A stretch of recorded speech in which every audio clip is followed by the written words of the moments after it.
ఇబ్రహీంపట్నం రాధారంగా మిత్రమండలి నాగబాబు ఆధ్వర్యంలో ఘనంగా రంగా వర్ధంతి వేడుకలు నిర్వహించారు.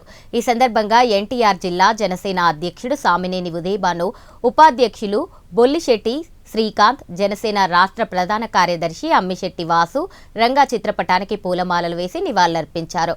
రంగా ఆశయాలు నెరవేర్చడానికి అందరూ కృషి చేయాలని పిలుపునిచ్చారు. 37వ వర్ధంతి సందర్భంగా ఎన్టీఆర్ జిల్లాలో ఇబ్రహీంపట్నం గ్రామంలో ఏర్పాటు చేసిన ఈ వర్ధంతి కార్యక్రమంలో మేమంతా కూడా పాల్గొనడం జరిగింది. మనందరికీ తెలుసు, వంగవీటి మోహన్ రంగా గారు అనేది ఒక వ్యక్తి కాదు, ఒక శక్తి. పేద వర్గాల వారి కోసం, బలహీన వర్గాల కోసం, అట్టుడిన వర్గాల కోసం అనేక రకాల సేవలు అందించి వ్యక్తి కాబట్టి ఆయన చనిపోయి 37 సంవత్సరాలు అయినప్పటికీ కూడా మరి ఆయన విగ్రహాలు ఇవాళ తెలంగాణలో, ఆంధ్రప్రదేశ్లో, మరి ఉభయ రాష్ట్రాల్లో కూడా ఆయన్ని మర్చిపోలేని అభిమానులు ఉన్నారు. కారణం ఆయన బ్రతికినప్పుడు ఆయన చేసిన సేవలు, అలానే ఎవరి కోసం హత్య గావించబడ్డారో ప్రజానీకానికి తెలుసు.